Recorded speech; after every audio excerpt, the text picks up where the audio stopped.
This video gives brief details about many of the park's buildings, past and present. They have been time-stamped, if you wish to jump to a particular item.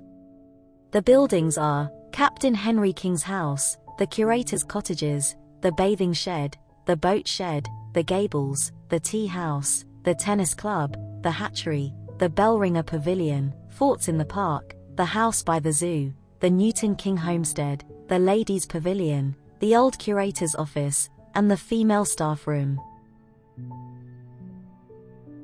Henry King's house at Brooklands. Captain Henry King and his family arrived in New Plymouth in 1841 on the Amelia Thompson. He was one of the leaders of the settlement with the Plymouth Company and the first commissioner of New Plymouth. He built his home in 1842 and called it Brooklands. Unfortunately, the homestead was burnt down on March 16, 1861 during the Troubles in New Plymouth. The fireplace is a remnant of the property. Curator's Cottage. The first Curator's Cottage was paid for by the government when the recreation ground was set up. It was on Victoria Road just north of 25 Victoria Road. This was also the location of the old Carrington Road blockhouse, occupied in the 1860s. It has to be noted that until 1917, Victoria Road was called Carrington Road. Curators, Darby Claffey, Charles Edgecombe, and William Smith all lived in the cottage. It must have been very basic, and was described by a visitor of Smith's as a poor, mean little cottage. After Smith resigned in 1920, the cottage was used as a scout den, until it was demolished in 1930. A new curator's house was built in 1930, at 25 Victoria Road. It was built for Thomas Horton, who was curator at that time. The board wanted Horton to live on site so that he could keep an eye on the park at night. When the house was built, 6 old pine trees were cut down as they were thought to be dangerous. This was controversial. The last curator to live in the house was George Fuller. The bathing shed. Once the lake was established in 1878, there was a call to use it for recreational swimming. The town did not have a swimming pool, and the water in the recreation ground looked safe and inviting. Following a public meeting chaired by Clement Govett, he and Ralph Thompson were charged with approaching the Recreation Ground Board with a scheme to build a bathing shed and get permission to swim in the lake. The board agreed, but stipulated that swimming would not be allowed until a bathing shed was erected.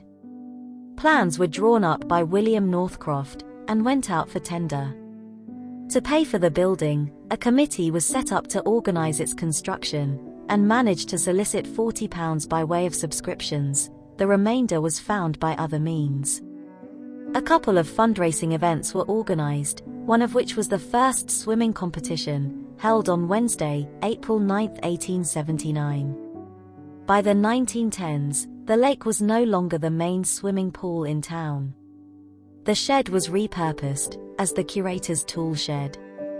It remained next to the lake until the new tea house was built in 1931, at which time it was taken down and erected by the path leading from the tea house to the fernery.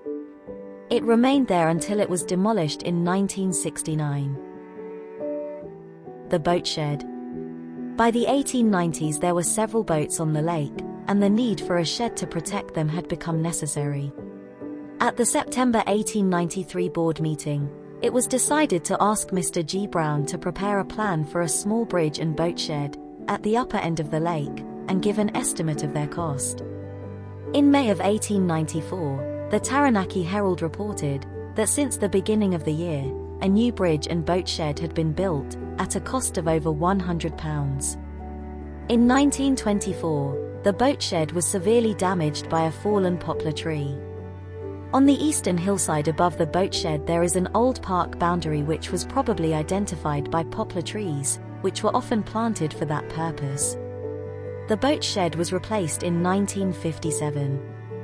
The new building was designed by well-known local builder, Arthur Sanford, and constructed by Mr. R. M. Clough. The Gables.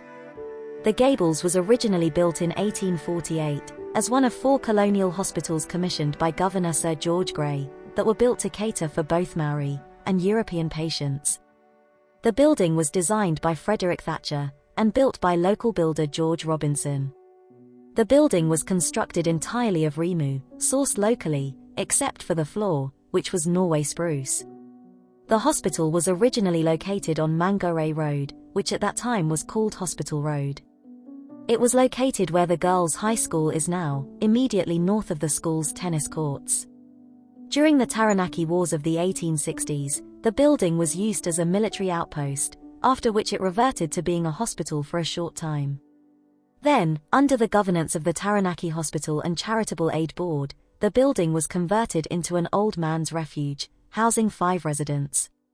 The men were left to look after themselves, and the property became dirty and neglected, so in 1903, a decision was made to move the residents to better accommodation.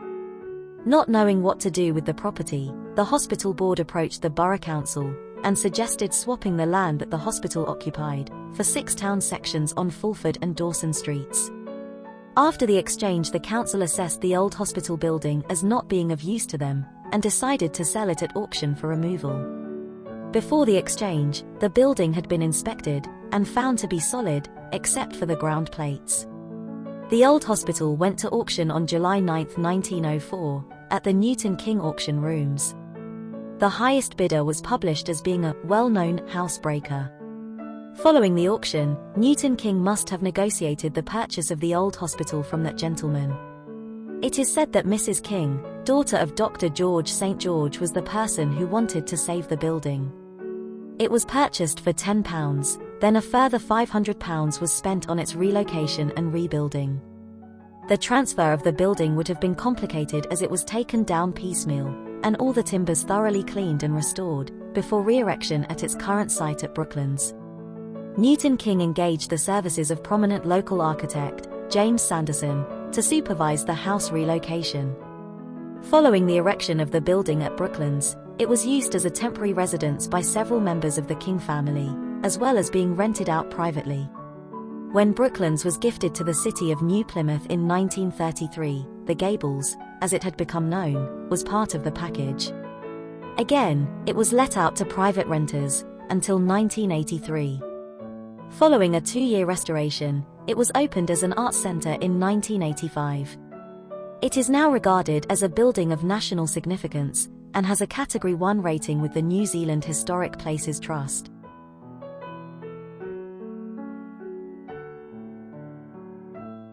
The Tea House. The Recreation Ground Board was aware that the ladies of New Plymouth needed a meeting place, and in 1905, decided to take action. Plans for a tea house were prepared by architect John Arthur Maisie. The building was described as an attractive little structure with ladies' retiring rooms, spacious verandas, and ample seating accommodation. And there is to be a tea room attached, the dimensions of which will be 10 feet by 15 feet. Among the conveniences will be a large copper, which will prove of service in case of public gatherings. The tea rooms are designed with sliding doors so that upon special occasions they can be opened out and the accommodation largely augmented. It was opened under the supervision of Mrs. Connop in November 1905. Replacing the original tea house was discussed as early as 1919, but unfortunately, the cost of a new building was beyond the means of the board, who made do with some minor improvements carried out in 1921.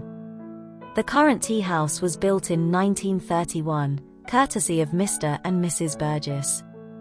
Mrs. Burgess organized the tendering process herself, and ultimately chose the final design, which was submitted by Inglewood-born architect Surrey Alleman. Frank Hartnell was employed as the builder. The tea house was opened on November 14, 1931, with a grand opening ceremony. The Burgesses gifted the building to celebrate their golden wedding anniversary. It cost approximately £1,000, but their generosity did not stop there. They also donated £150 for furnishings, and later another £60 for silverware. Before the new tea house was constructed, the old bathing shed and the old tea house were relocated. The bathing shed was moved halfway along the path leading from the tea house to the fernery. The old tea house was moved along the same path, closer to the entrance of the fernery, and it was repurposed as a ladies' restroom and an office for the curator. In 1946 the kitchen was extended by 10 feet. In subsequent years other changes were made, including installing aluminium windows, however all the time there was a known issue with the floor subsiding. In 2005, the state of the tea house was so bad that the council considered demolishing the building. After consulting with engineers and architect Jenny Goddard, it was decided to sympathetically restore the building to its former Art Deco style. A new floor was laid, and the walls were strengthened internally. New wiring and plumbing were installed, and the kitchen was modernized more in keeping with a commercial business.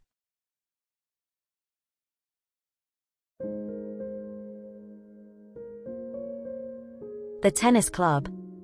The Pukekura Park board received a letter in June 1910, at its monthly meeting stating that a movement was on foot to form a tennis club in Vauxhall Town, and the promoters are very desirous of utilizing a portion of the park, fronting the Carrington Road, and adjoining the Vauxhall Town entrance, lying between the entrance and the caretaker's cottage. The lease of approximately 1 acre of land was granted for a 7-year period, with the right of renewal for a further term. On June 30, 1910, the club was formed and named the Park Lawn Tennis and Croquet Club. Surveyors, Sladen and Palmer, designed the layout of the courts. The job of laying the courts was given to A.J. Cole. Toward the end of September, the ladies selected the location for the clubhouse. It was sited between the tennis courts and croquet lawns. The erection of the clubhouse started in mid-December, and was designed by committee member Major Sanford, who drew the sketches and supervised the building work.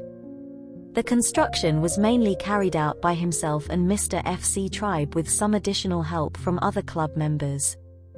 The Park Lawn Tennis and Croquet Club was officially opened on January 3, 1911, by the Mayor Gustav Tisch.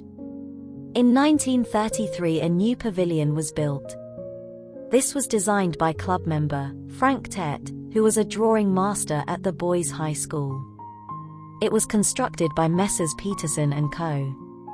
The Pukekura Park Committee decided that the land occupied by the tennis club was required to plant a shelter belt, and the tennis club was relocated in 1953 to its current site at the end of Cura Street. The clubhouse was dismantled and rebuilt at the new site by the council in July 1953.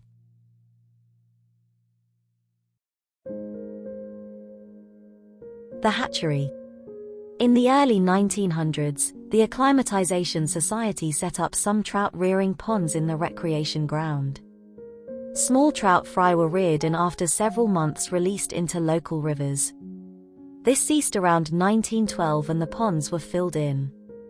Then, in 1921, the Recreation Ground Board were approached by the Acclimatization Society with a plan to develop a hatchery. Permission was granted, and a hatchery was built, taking the form of a Maori whare. The site was chosen at the south end of what is now the hatchery lawn, due to the difference in elevation between the water level in the main lake and the hatchery lawn. The falling water was aerated, vital for the hatching process. Rainbow trout, ova, were acquired from Rotorua, and brown trout, ova, were acquired from the South Island town of Hakataramia. The eggs were hatched, and the small fry were released into local rivers. Initially this venture was successful, however, problems with water quality became an issue. From records it would appear that the hatchery ceased to be used in 1928. The building remained on site for a number of years, and a concrete water tank from the hatchery can still be seen at the southern end of the hatchery lawn, hidden in the undergrowth. Bellringer Pavilion. The early sports ground dressing rooms took the form of basic wooden sheds. The first being built in 1891. The first substantial building was erected in 1924. It was a single-story concrete structure, designed by well-known architect Thomas Bates. The walls of this building still exist today as the ground floor of the Bellringer Pavilion. The original building remained unaltered until 1956, at which time a second story was added, designed by architect Edward Borrell, and constructed by A.L. Roberts. The building was extended again in 1988, and this is what can be seen today. At that time, the building was dedicated to Brian Bellringer, in recognition of his service to the community, and to Taranaki cricket. The original Bates-designed building can be seen when entering the changing rooms on the ground floor.